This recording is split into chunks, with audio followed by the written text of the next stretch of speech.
Good morning, everyone. Welcome to the F&R Liblitt Memorial Scholarships third Waste on Wednesdays seminar for 2021. My name is Mike Cahill, and I'm pleased to serve as your moderator today. But first, I'd like to take a minute to let you know about the Liblitt Scholarship Committee and what we do. For those of you who were not fortunate enough to know him, Evan Liblitt was a highly respected colleague who passed away at the age of 47 in 1995.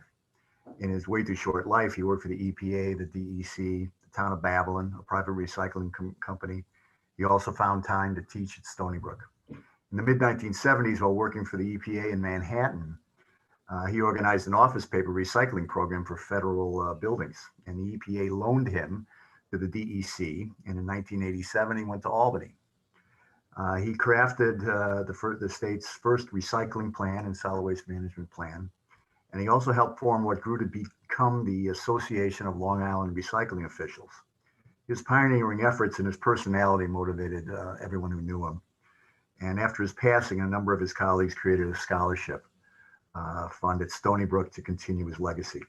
Over the last 22 years, we've provided scholarships to 22 graduate students and 18 undergraduate students. Many have gone on to become leaders in their fields. One of them, Stephen Tomasetti, a recent scholarship winner, has an article in Newsday this morning that I urge you all to read about the proper attitude that we ought to take about our climate and our environment on Long Island. Our funds are raised usually at an annual breakfast held each year around America's Recycles Day in November, and at the also at the Federation of Solid Waste Organizations annual conference each May in Lake George. Unfortunately, the pandemic has put a stop to that, and we have shifted over to webinars.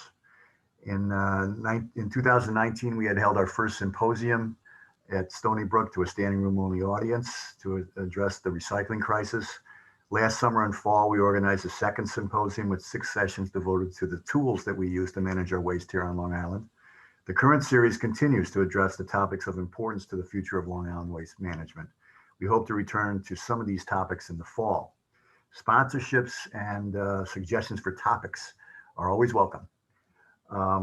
Today, I will begin in a moment. In terms of logistics, everybody will be muted except for the speakers.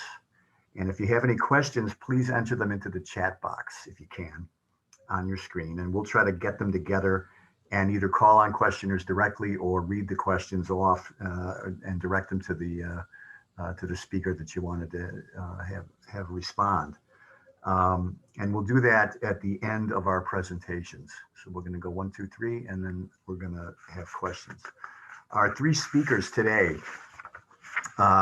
we're very happy to have Sally Rowland from DEC, Caitlin Willig from the University at Stony Brook, and Dane McSpedden of Hughes Energy.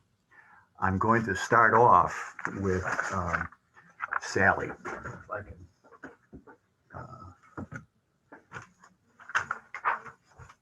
now, you know what? And here's what happens to me. I forget things. Okay, Sally Rowland. Sally works in the Organics Reduction and Recycling section of the Division of Materials Management in Albany, in the Albany office of DEC. She is responsible for all aspects of organic recycling, including regulations, funding, outreach, and education. Sally has a Bachelor of Science in Chemical Engineering from Clarkson University, a Master's and a Doctor of Philosophy and Environmental Engineering from Rensselaer, and she is a licensed professional engineer in New York State.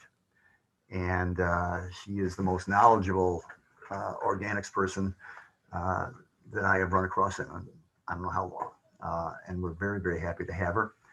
And I am now going to bring your presentation up, Sally, and turn it over to you, if I can. Thanks, Mike. And I want to welcome everybody. Like Mike said, we do all kinds of organics, recycling out of our group at DEC in Albany. But we're spending a lot of time right now talking about food scraps, a very popular topic across the country, understandably.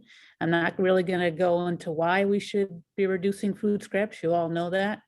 I'm going to talk about what's one specific activity that DEC is involved in right now We have a law that came in effect in New York in 2019 called the New York State Food Donation and Food Scraps Recycling Law. And one of the things we have to do to implement that law is write regulations. So that's what the Part 350 regs are for. If you deal with solid waste at all or learned anything about solid waste regulation, you're familiar with the Part 360 series. They deal with the technical criteria for like landfills and transfer stations and compost facilities.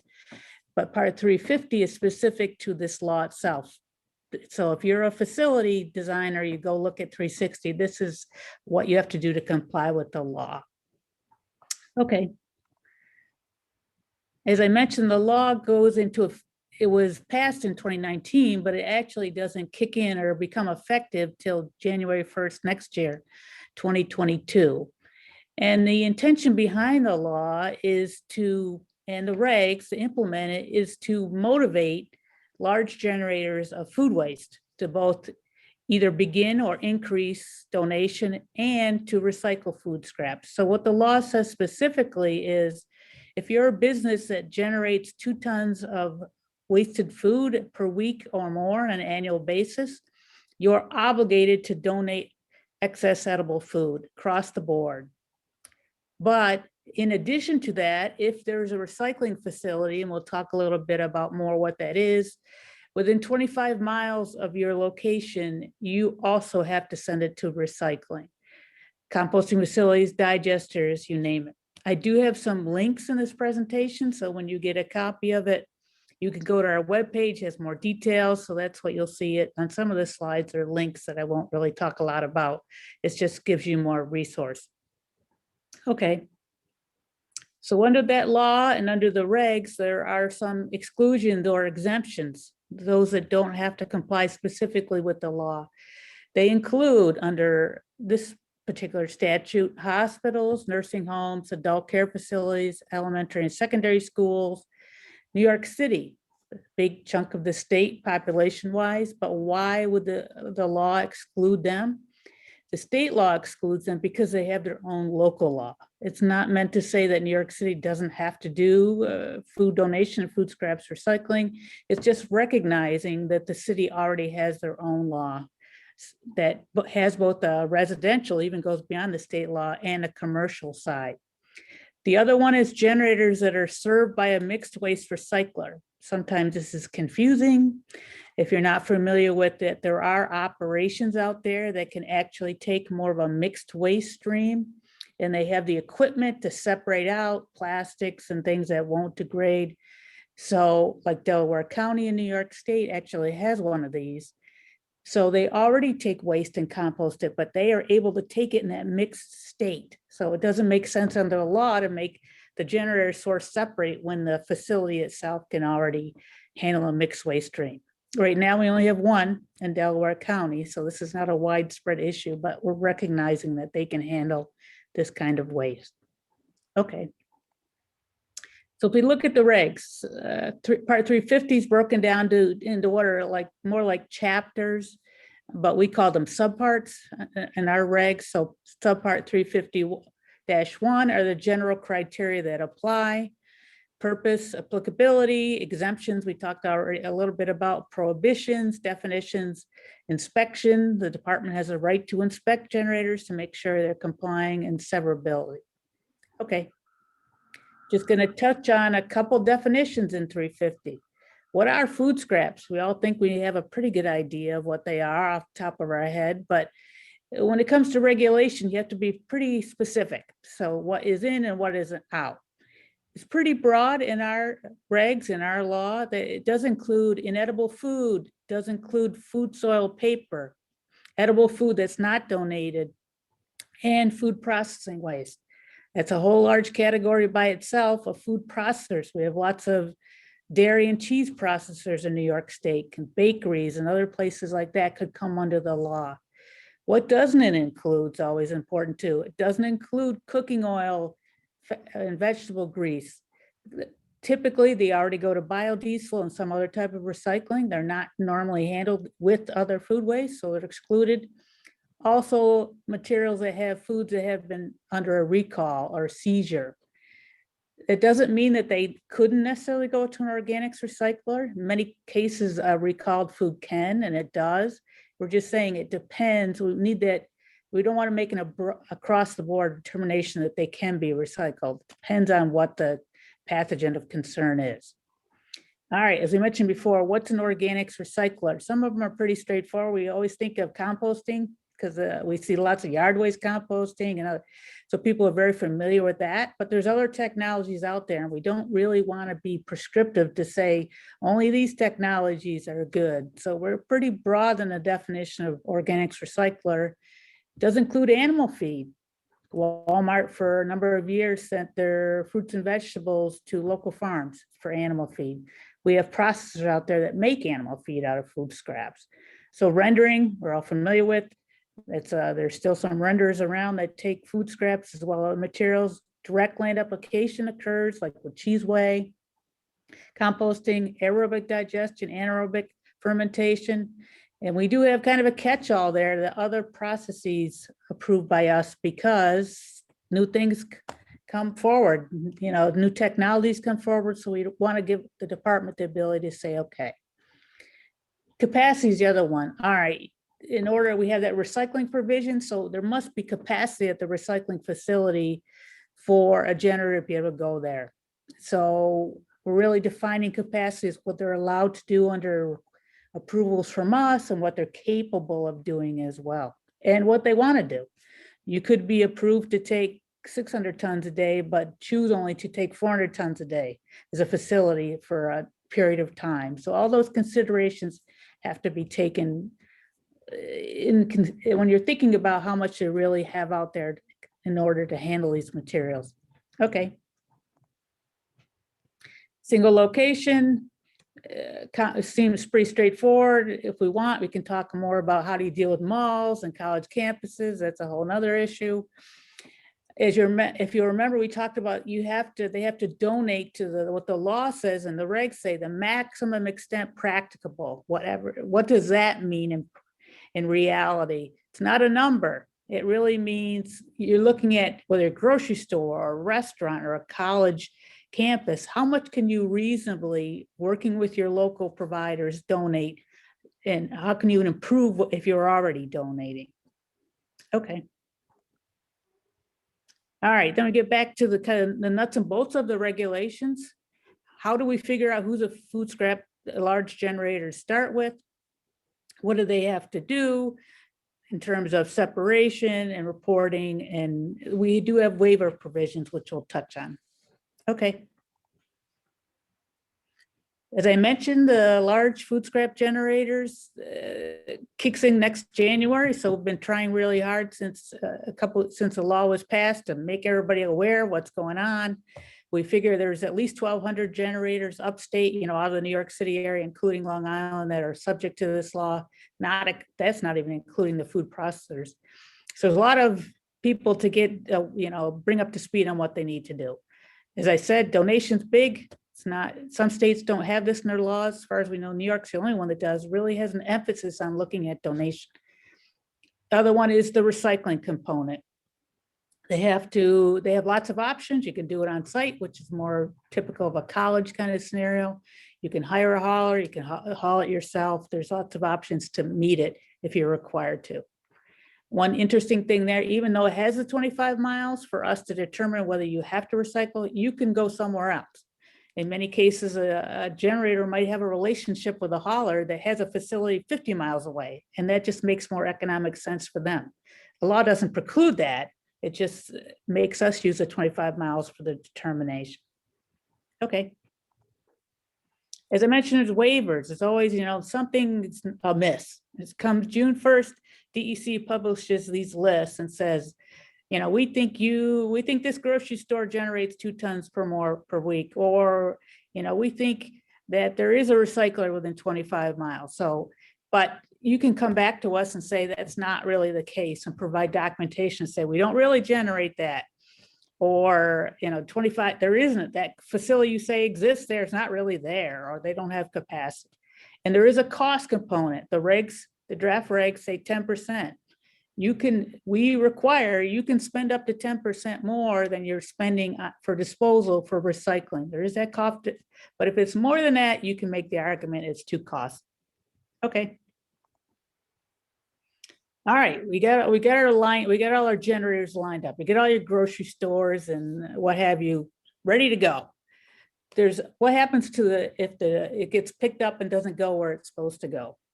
That's the other parts of it too. Generators, recyclers, transporters, we'll talk about those. As I mentioned, June 1st is a big list day for us. We're going to putting up on the website of everyone that's required to comply, waiver provisions, all that kind of stuff. June 1st, so populate our website with all this information. Next, please. And as Ian mentioned, yeah, it's not just about the generators. The regs also talk about, we want to make sure it gets from the point of generation, it gets hauled, it gets transferred, it ends up at the recycling facility. We don't want anywhere along that chain it to get lost or end up, at the landfill or combustor. So there's requirements in the regs as well to say waste transporters must take it to a recycler or to a facility they know is going to a recycler. Same for transfer facilities, other intermediaries, landfills and combustors can't accept it.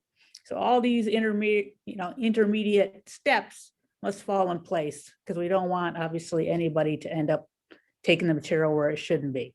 Okay. Recyclers, as I mentioned before, the recyclers really have two different responsibilities, two different reg sets they're involved with.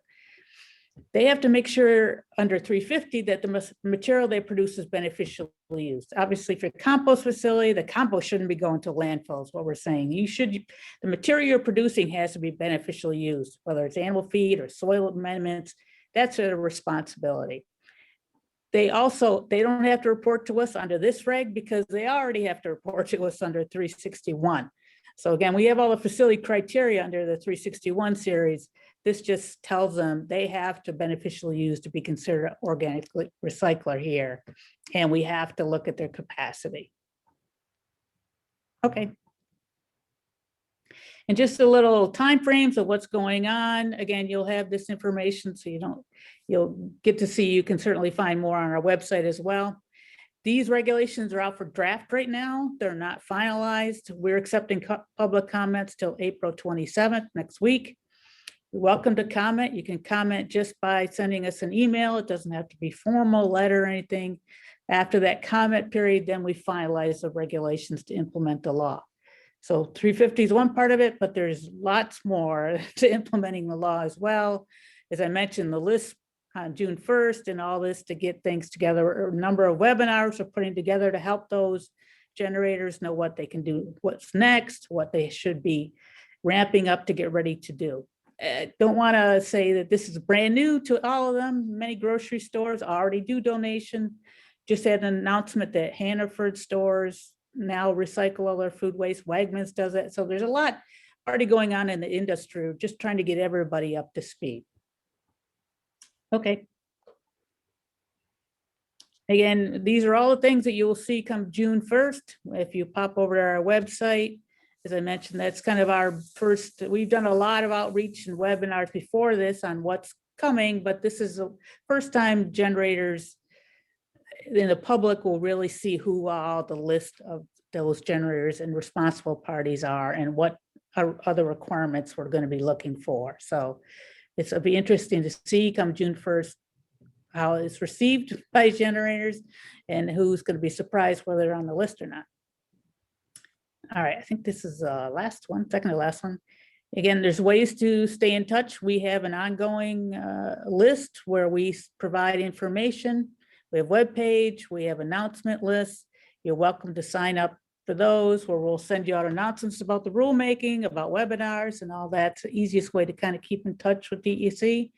We have DEC Delivers, which is a nice overall recycling. It's not just organics. Newsletter that goes out and she gives you information, tips on recycling, including organics, but well beyond. So there's lots of ways to keep in touch with us and get, find out what we're up to on this side, on the organics and on the recycling. Last one. If you have questions, yeah, again, we have dedicated emails, but you could certainly email me directly. Don't worry about that. If you have any questions about the law or the organics program in general, you're welcome to send to any of these email addresses, or if you have comments on the regs themselves, the draft regs, but again, you're welcome. We're a pretty small group, so wherever you send your email, we'll figure out how to get you an answer or where it should go. So I appreciate your time. I'm welcome to answer questions. I think Mike wanted to wait till everyone presents, but I'll certainly be here to answer questions. Thank you. Thank you very much, Sally. I think, yes, we'll hold our questions till the end. I think that before we move on to our next speaker, I wanted to bring you guys up to date on the status of the American Organic Energy anaerobic digestion facility that we've all heard about and talked about for quite a number of years now. That's a project that began over 5 years ago. First permit was issued in 2016. Any number of approvals have had to be obtained, but have been done. I've spoken with Charles Bigliotti, who gave me a few slides to potentially use, but I am not confident enough to pull them up. So I'm going to just summarize. Charles, the AOE facility will be a major addition to the solid waste infrastructure of Long Island. It is going to be designed to handle 180,000 tons of food waste each and every year, and on top of that, 30,000 tons of fats, oils, and grease. The timing, happily, is very good. The AOE project will get its financial closure at the end of May. The DEC's website with all the information listing our generators and the ins and outs of compliance with the law will be posted on June 1st, and the AOE facility will break ground on construction on June 2nd. In the fall, AOE is hoping to open for commercial operation on December 2nd, and that will be 29 days before the law takes effect. We all hope that things go smoothly, but I think we will be returning to this topic, the food waste law, the ability of generators to comply, the state of the operations at the AOE facility and any potential other facilities that may be in the works by the end of the year, sometime in a presentation that we can try to organize in the fall. But for now, I would like to turn it over to Caitlin Willig to talk about grocery stores. Caitlin is first and foremost a Liblitt scholar. She was the graduate scholarship award winner in 2014, and we're very proud of her. She is currently a research oceanographer and the assistant director of the Marine Conservation and Policy Program at Stony Brook. Her research focuses on marine pollution and waste management issues. She has a master's degree in marine and atmospheric sciences and in marine and atmospheric sciences, and a bachelor's degree in coastal environmental studies. While the research is often focused on wastewater management, her time working in a supermarket as a teenager is actually part of what led her to focus on waste management issues as a career. And I thoroughly second her time working in the supermarket as a teenager, because I did exactly the same thing. And I'm very much looking forward to this presentation. So Caitlin. Thank you, Mike. Take it away. Let me pull my screen up. So as Mike mentioned, one of my first real jobs, right, was working at a supermarket while I was in high school and college. And it really opened my eyes to waste management issues in general. My job was to go through all of the shelves and find all of the outdated products so the store could throw them away. Until that point, I don't think I realized how much waste there was in a supermarket. So how much food do we waste, right? Overall, 40% of the food that we produce is wasted. That means that about $218 billion a year is wasted on wasted food, and almost 500 pounds per person per year. That's an insane amount. And grocery stores are just a fraction of that. So grocery stores are 13%, which equates to 10.4 million tons of food wasted every year. I do want to mention 13%. So it's important to realize there's food waste basically at every stage in that supply chain. And we should be looking at all of them. But grocery stores are a great place to start because they're point sources. They're easier to regulate than, you know, our own homes, easier to pick up from and all of that. So it's a good place to start.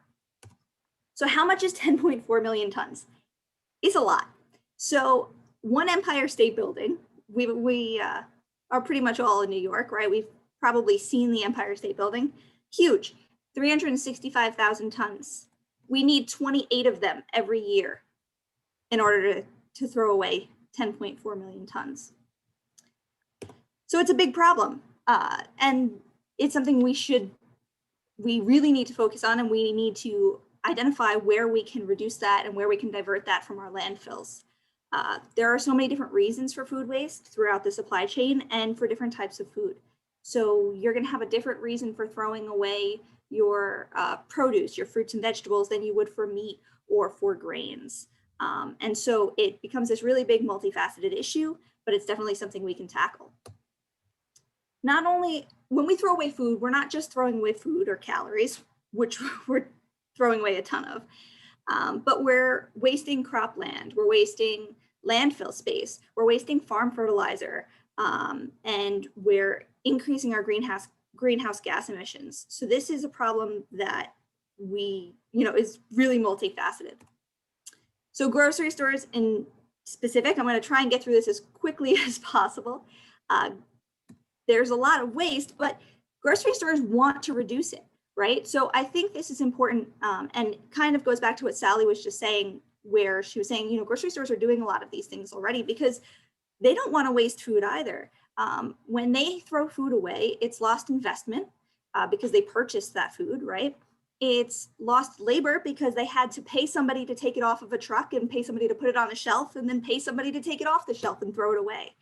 And there's a cost to disposal. So whether that's a compactor or a composter, they're paying to dispose of that. So really the grocery store's goal is just to avoid it altogether as much as possible and to do the right thing when they can, when they can't avoid throwing it out. So why do we have so much food waste, right? You would think that this is something we could have solved by now, but there's a lot of reasons for it. And I think the first and biggest reason is that people are hard to predict. Grocery stores order ahead of time. So they're ordering food for us to buy. If they order too little, the shelves are not full. They can't sell enough. We can't get enough food, which is a really big problem. But also when the shelves aren't full, we don't really want to buy as much because it doesn't look as good. When the shelves are super full, now they're throwing out too much because we're not going to buy all of it. There's just, sometimes there's not enough demand to buy everything that fills up that shelf. So they're trying to get it just right. They're trying to order enough that it looks full, it's something we want to buy, and they're not throwing away too much, but it's hard to do. Predicting sales is hard.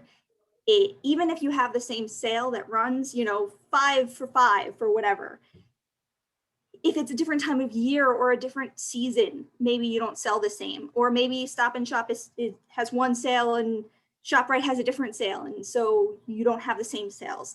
So predicting sales is really difficult. And again, predicting people is just hard.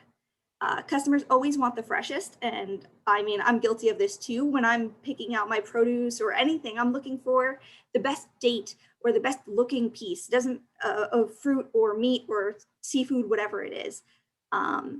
It doesn't matter if I'm cooking it tonight, right? I want that tomato to be able to last a week. And that's a problem because that means that we're overlooking a lot of food that could be edible, is edible. But we don't want that as a consumer. And so there's an issue there. There's also the issue of just weekly sales. Like I mentioned, if something's on sale this week and then it's not on sale next week, but the store still has too many, now they have to figure out a way to sell that to us at a different price.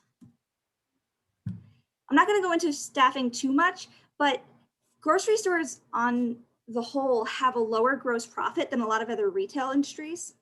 So they're always struggling to make sure they have enough labor to do everything right and correctly and efficiently, but not so much because then they're losing their profits. It's a smaller margin. There's high turnover too, right? Mike and I both said our first jobs, or one of our first jobs, were at supermarkets. And I think that's a common experience for a lot of people. It's a job you do in college for 4 years, or, you know, maybe you did it in high school for a few years, and then you go on to a different career. So there's a high turnover, and that can lead to training gaps. So these best practices don't always transfer to the next person. Best by dates are interesting. I'm gonna complain about them and complain about not having them for a second. So when you have a best by date, we all know that can of beans is good well beyond the date on the package, right? But the store is not going to sell it to you past that best by date. And a lot of times they're not going to donate it past that best by date either, because there's a concern that now they're selling something that they know is not at its peak quality, or could be something that's not as edible. And so they won't sell it and they won't donate it. That being said, the reason we have laws like the one that's going in place in New York for donating is because there is no federal regulation that promotes donations. And there's no federal regulation about best by dates or expiration dates in general. So it's really at a county level and at a state level that these laws and acts are put in place. This is hard for companies to deal with because they're dealing in multiple jurisdictions. So they're going to go with the most strict legislation, most likely, because they want to make sure that they're not going to be fined or found to be doing the wrong thing in any of their stores. This goes down to that quality assurance inspections. So they have, all of your local grocery stores have their own internal inspectors that come in, and they will look to find outdated products on the shelf. And they will get, the stores will get graded based on how many outdated products they have in, grocery or in meat or anything like that. And so the stores have a real big incentive to make sure they're not selling anything that's past the best by date.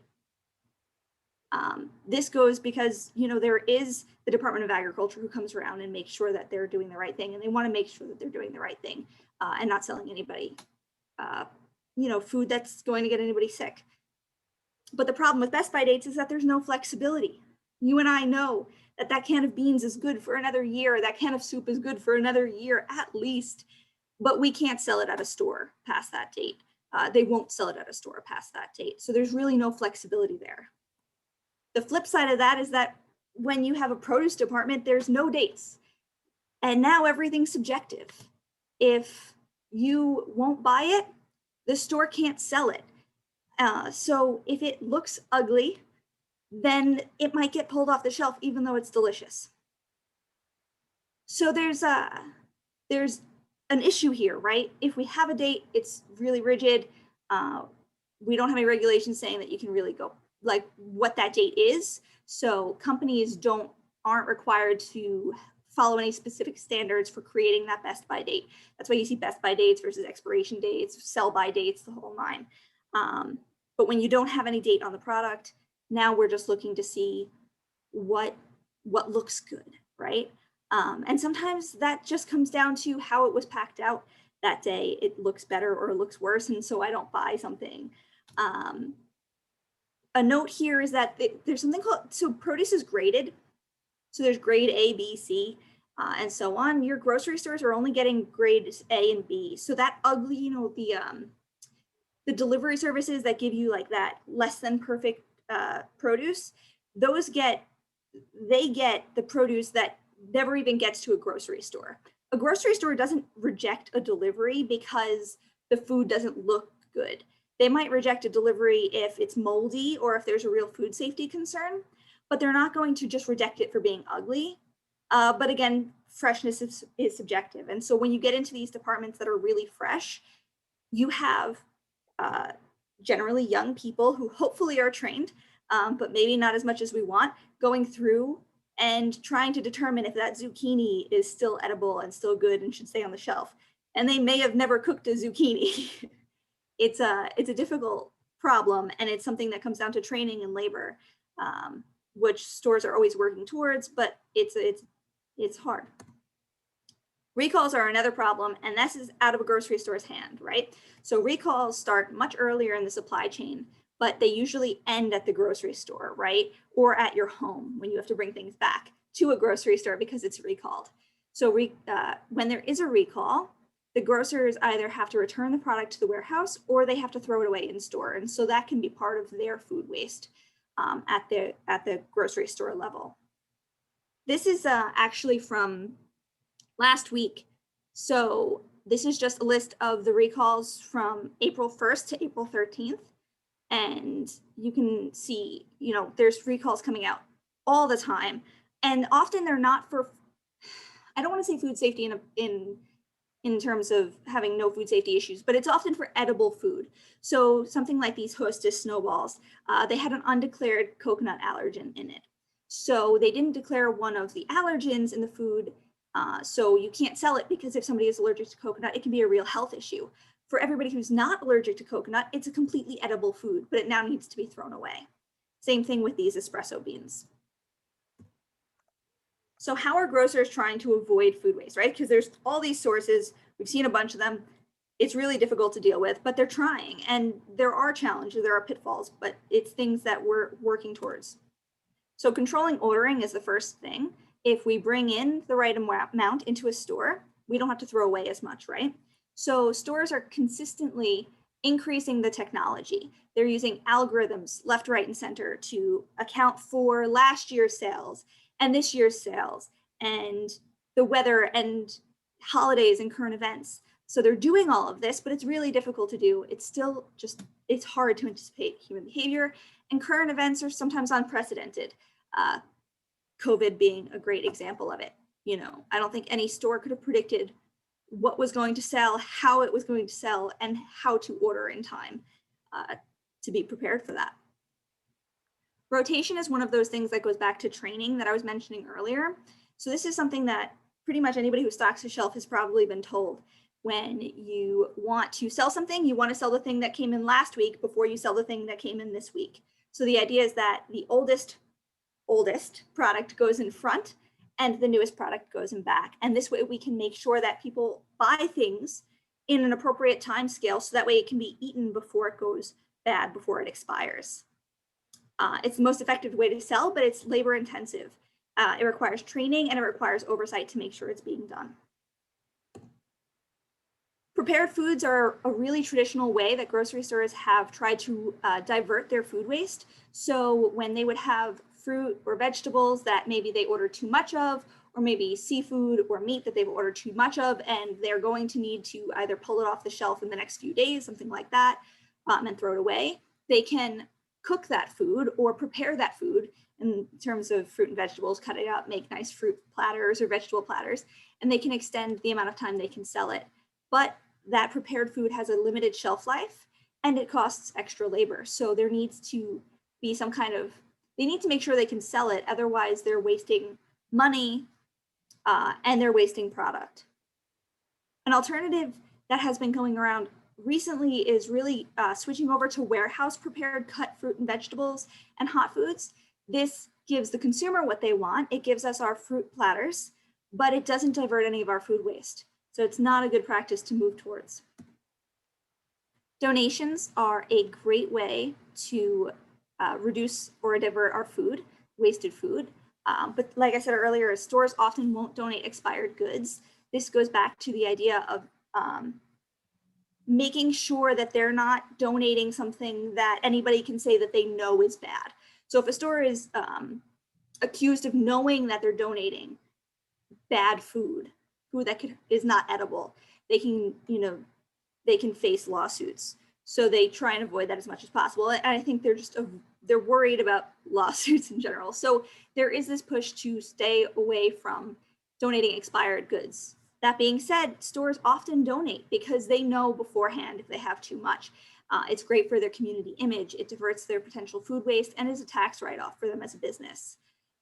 Again, the challenges for these stores are that they're losing potential sales because they're often pulling it off of the shelf before it actually expires.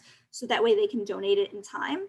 And it can be difficult to coordinate with local charities. There can be mismatches of supply and demand. I heard an example just last week where A store had like 15 extra cases of butter and they wanted to donate it, but the charity they work with would only take 1 case because they didn't need 15 cases of extra butter. And so there can be this mismatch of supply and demand in terms of what the store wants to donate, has extra of, and what the charity is willing to take.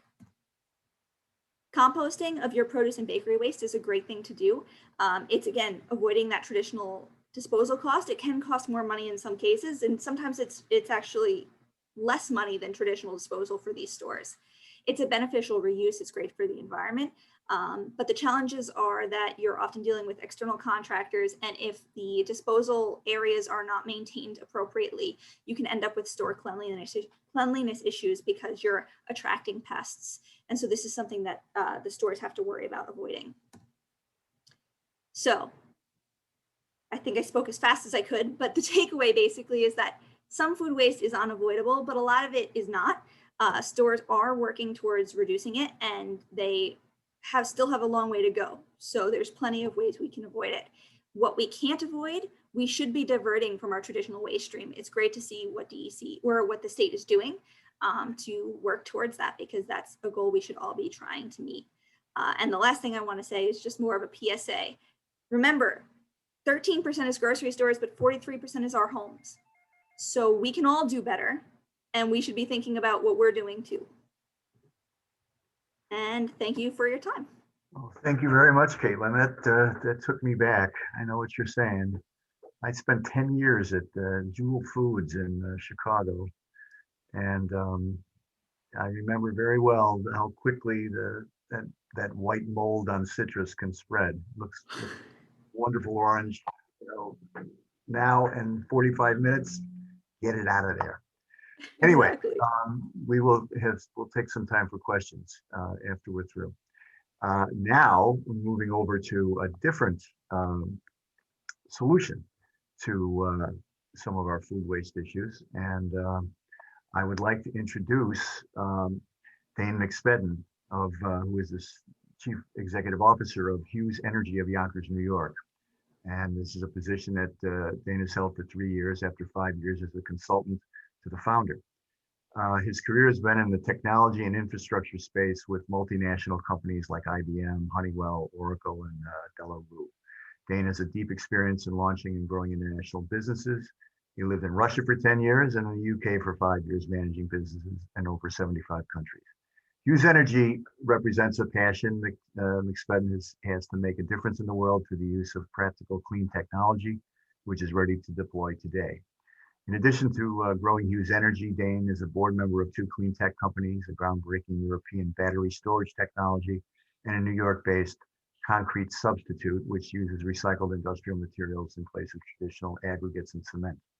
Dane is very proud of his 2 children, now studying the sciences in university and both minoring in environmental science. And I've met Dane a couple times and heard the presentation on the Hughes Wilson fiber system, and I think you'll find it very interesting. Dane, take it away. Thank you very much. Can you hear me? Yes. Thank you very much, and I appreciate the invitation to speak today. I'm going to give you an overview of our technology and our project that we're working on upstate New York. We're also working on a number of other locations in New York, including Long Island. You know, something we're quite passionate about, but I'll try to give you a very brief overview, and then hopefully we'll get some questions and a chance to share together at a later time. But as Mike said, essentially, we have a technology, Hughes Energy, that was invented in the UK over 20 years ago and deployed in the UK. And essentially, it's a high-speed, we call it hyperspeed composting system, which converts organic waste streams into products that have a significant resale value. So we call it waste to value creation. The system input is organic material, so food scraps, paper, cardboard, grasses, you know, other organic waste streams. Food waste is a perfect one, but also agricultural waste and you know, waste from like milk production, for example. So it really fits up exactly Sally's message saying new technology is becoming available. We're becoming available, and we really fit hand in glove with what the state of New York is working towards, and we applaud it very much. Our system outputs is a fiber which is really a cross between, it looks like dirt or sawdust, which is very fluffy composted material that has a lot of uses downstream, which I'll share today. But really, it's clean biomass fiber, which we're taking out of the waste stream, out of the landfills, and putting it to a higher and better use. Any recyclable materials which are in the waste stream are cleaned and sanitized, and also, ready to put down a recycling stream. So we minimize anything going to the landfill. What I'd like to do is to share with you a very short video, because I think videos, tend to be kind of impactful and cute, but it'll give you an overview of what it is that we do. Disposing of garbage is complicated, time-consuming, and requires multiple stops. The distance from a transfer station to landfill is often long, and many landfills are filling up fast. And when the garbage gets to the landfill, the work is complex and costly. With a high financial burden and increasingly limited capacity, waste professionals need to secure their business for the long term. Hughes Energy has the solution. Hughes Energy installs a hyperspeed composting system which will transform 20 tons of garbage per hour into a saleable fiber, a renewable source of energy. The proprietary system uses steam technology to compost in 1 hour all the food, paper, and cardboard into a fiber, which is then sold for profit. Even the recyclables are fully sanitized and ready for sale. With Hughes technology, waste professionals turn a cost into profits. And by diverting all organic waste from landfill, they increase the amount of waste they can accept. Fully modular, scalable, profitable. Hughes Energy helps waste professionals turn costs to profit.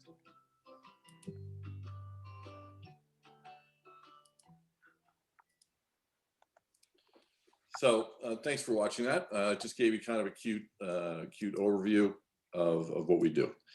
From a standpoint, and Caitlin did a very good job of explaining a lot of the ecological downstream problems with food waste going to landfill. But really, what the story is landfills produce 16% of methane that's produced, which methane is 20 times worse for the environment as a greenhouse gas than carbon dioxide. And 16% of that methane is produced by rotting organic material in landfills.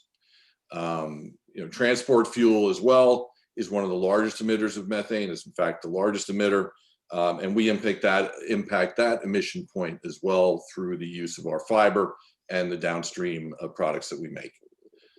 So as the video said, and as is highlighted here, municipal solid waste is one of the inputs to our system.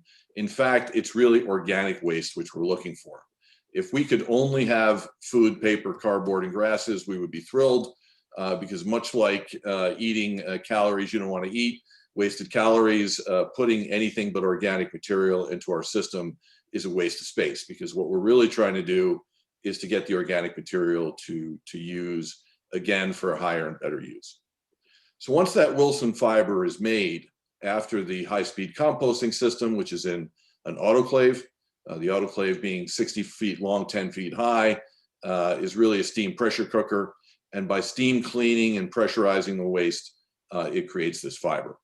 That fiber can be used either as a solid fuel or a liquid fuel, as I'll say. What's important is that the fiber itself is not what's called refuse-derived fuel. These are some systems that are associated with waste transfer stations or waste handling facilities that will essentially grind up everything before sent often to an incinerator or cement kiln. That's called refuse-derived fuel, which has a lot of plastic and other materials in it, which ours does not have.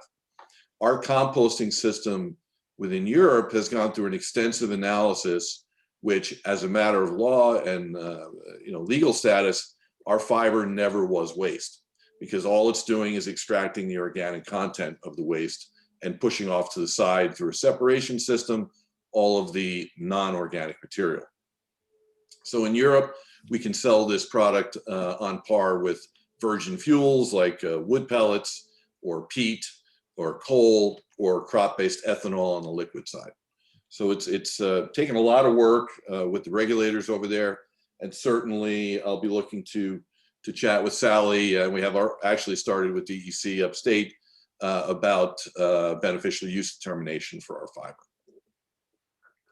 I won't spend a ton of time on this, but I did want to point out to you guys that there's two pathways that our fiber goes down. One is a solid biofuel route, which is essentially replacing or supplementing wood pellet use in biomass boilers. There are over 90 power stations in the United States that produce heat and power from biomass, which is typically either waste wood or forestry wood, which is cut down and harvested for this purpose. In fact, there's 7 million tons per year of wood pellets are used in the UK from the United States. So it is an extensive use of our forests, which may be better used in other ways, like taking carbon out of the atmosphere. So we are able to supplement or replace wood pellets. On the liquid fuel side of the equation, that pathway is very exciting because we can produce bioethanol, butanol, and several other very valuable chemicals through the use of our fiber. Our fiber has a very high sugar content.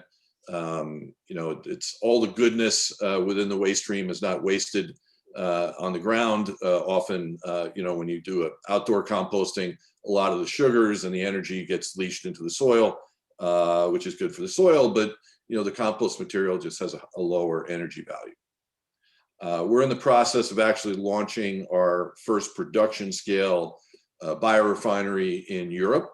We've worked at what's called TRL level 6, which means we've done lab-based work, and then we've done pre-production scale work with this, and now we're going into production. What's important for Long Island is a very robust community with a lot of people living on it.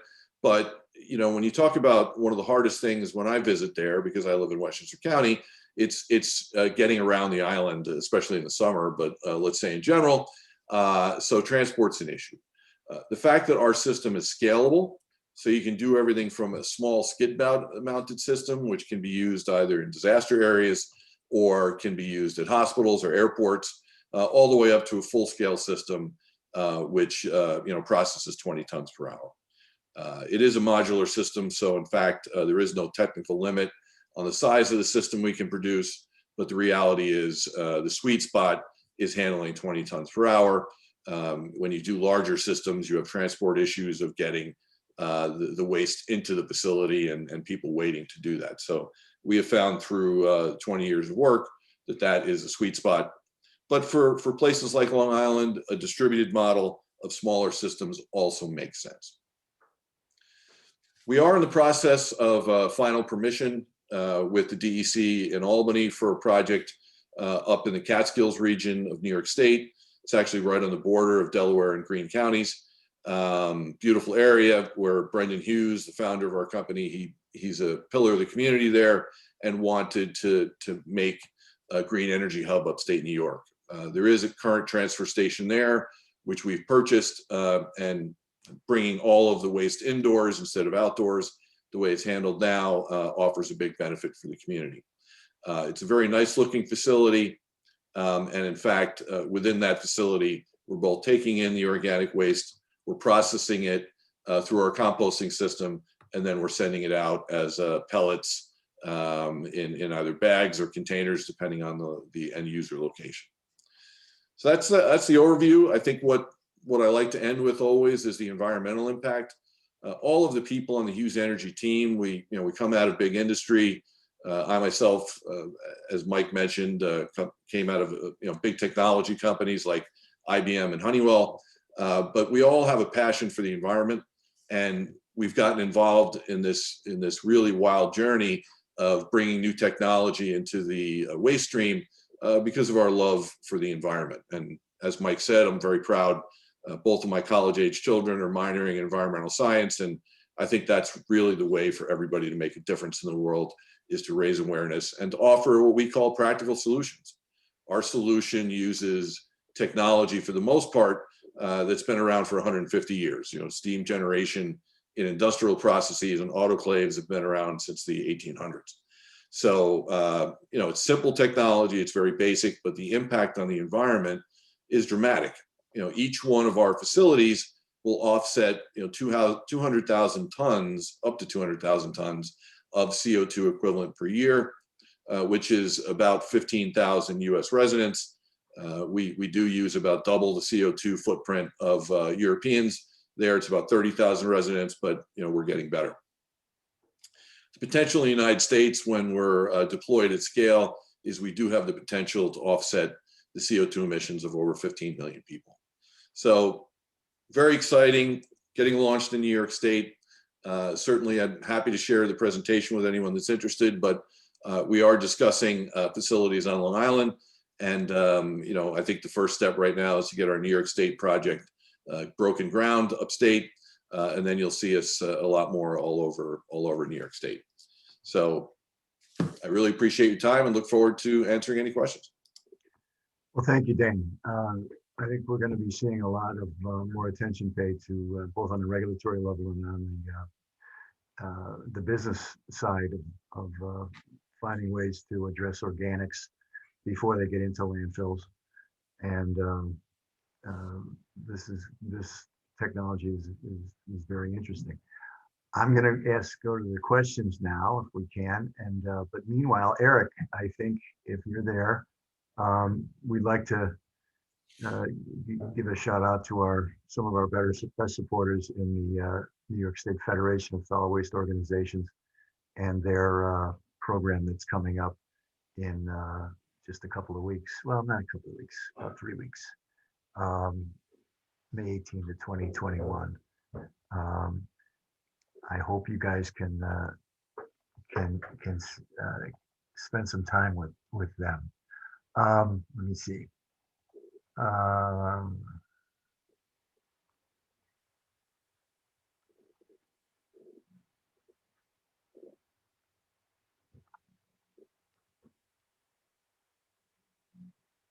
Do we know, this is the question from Caitlin, she got a question.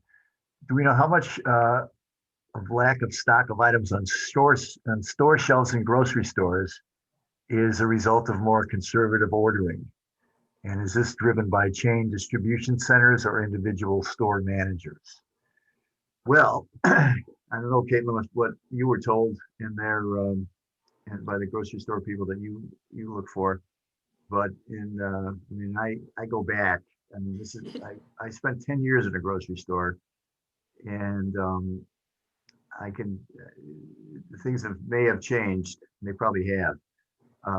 But I recall it was the in-store order that really was the critical element.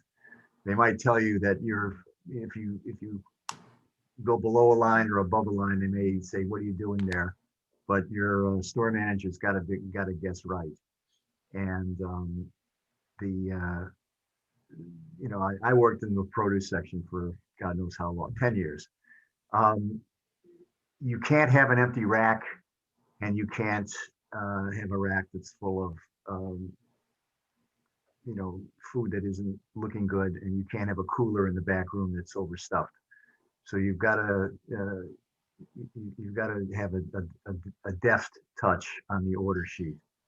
And of course, I guess one thing we see in the grocery biz from the old days is, at least we don't get in grocery stores, a truckload of spoiled material.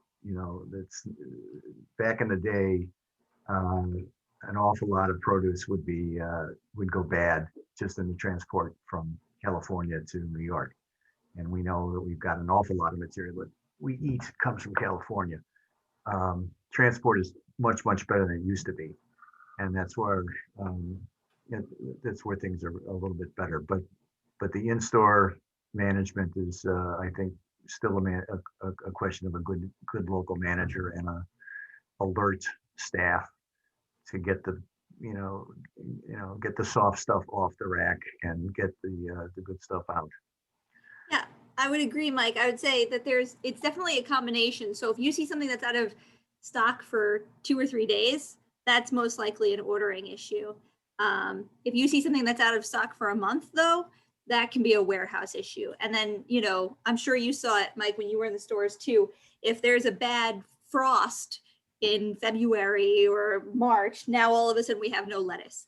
A few years ago, there was a big turkey shortage actually because of, I believe, a weather issue.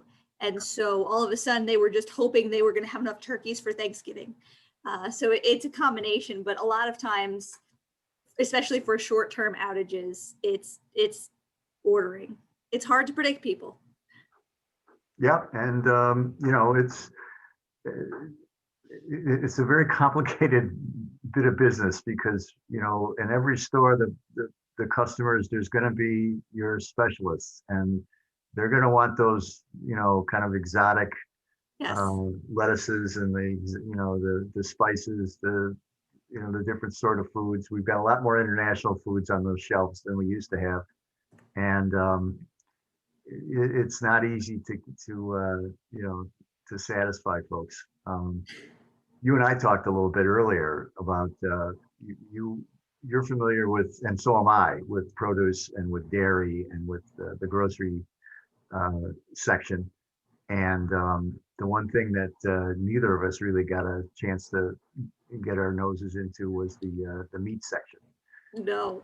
We have supermarkets, the meat cutters are a world of their own. It's not anywhere near the same thing. Different union, different guys, different priorities, and the details aren't quite as readily available. No, I did find out that they do their renderings do get picked up for reuse. You know, they're fat and scraps, but you don't find out much beyond that. It's more of it's like Mike was saying, it's a different union, and it's kind of like, oh, don't worry, we'll take care of it. But you know, this is something that, you know, when you talk about the meat cutters, all that material, that's never been in the waste stream. They've been handling that separately forever, and Yes. you know, they may they may move by weight a lot of material out of the back of the store, but it's going to a rendering plant or someplace else that's not counted in the solid waste tonnages. Yes. And same way with supermarkets, the cardboard doesn't show up in the garbage totals either. They're all That's all recycled. Awful lot of cardboard that gets moved out that never sees never gets tallied up as a waste product. Let's see what else we got here. Sally, let me ask you something. What do you see as the biggest challenge coming forward for us with the implementation of Part 350? What do we have to worry about in order to make this work? I think the biggest challenge is having capacity. I mean, that's part of the reason for the law. So we expect it to help spur the development of new facilities, but we don't have a lot of larger facilities in the state that handle food waste, the recyclers. So we're hoping this changes that. And obviously there's lots of interest in that, but I think for the first couple of years, it's going to be kind of, you know, figuring out what we really have to work with in terms of places to go. What do you think we could get? I mean, in results wise, what do you think, you know, what kind of a dent can we put into the organics fraction of the waste stream through the food waste law or something like it, at best? What's your, you know, what would you like to see, or what would you be happy to see? That's a good question. I guess I would be happy to see if we got in the next few years, half of the ones that are under the law that actually go to recycling.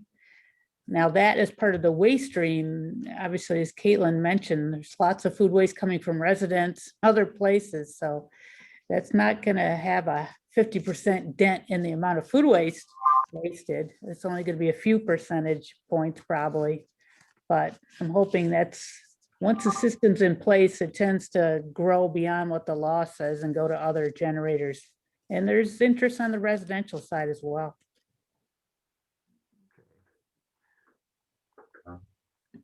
Let's see. Well, here's another question. I'll ask this of Dane. Dane, what is the potential, do you think, for a process such as yours to extract organic material out of the waste stream and then pass the balance of the waste stream on to some other form of disposal? What sort of partnerships have you been able to explore with, whether it's landfills, waste energy, or other disposal methods? Yeah, Mike, great question, and I appreciate that. I mean, our true goal is to have the deployment of this system really to take 100% of the organic waste stream, and we our business model is to partner really with property developers, waste to energy facilities, landfills, transfer station operators. We are looking to fit into the very well established infrastructure which exists in this country.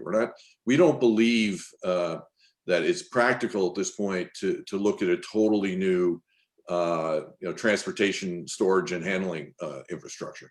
We look to add value to the existing people that are doing this business day in and day out, in many cases for 50, 75 years. So absolutely great locations are existing waste to energy facilities, transfer stations, landfills, where they're already handling a great deal of waste. And yes, we extract 100% of the organic waste streams that go. That is what we want. That's our product. But anything else that goes into the system, because it's made that way, you have single stream recycling, you have single stream waste streams, you have mixed waste, as is often mentioned, that people are not ideal at recycling. So our system was made to take the organics out and clean anything else in it and send those down standard existing recycling streams. Okay. One last one for Sally. Composting, Sally. What's the status of our compost option in New York? Is it growing? Is it able to handle any kind of a fraction of the food waste stream that's out there? Or where do you see compost going in the next, couple of 3, 4, 5 years? All right. That's a good question. We do have a large municipal composting system in the Syracuse area that takes food waste. There's a private one down near Ithaca that takes food waste, but I think it's going to be a mixture of technologies out there. I don't think composting has a downside, traditional composting of land area. You need the significant land area.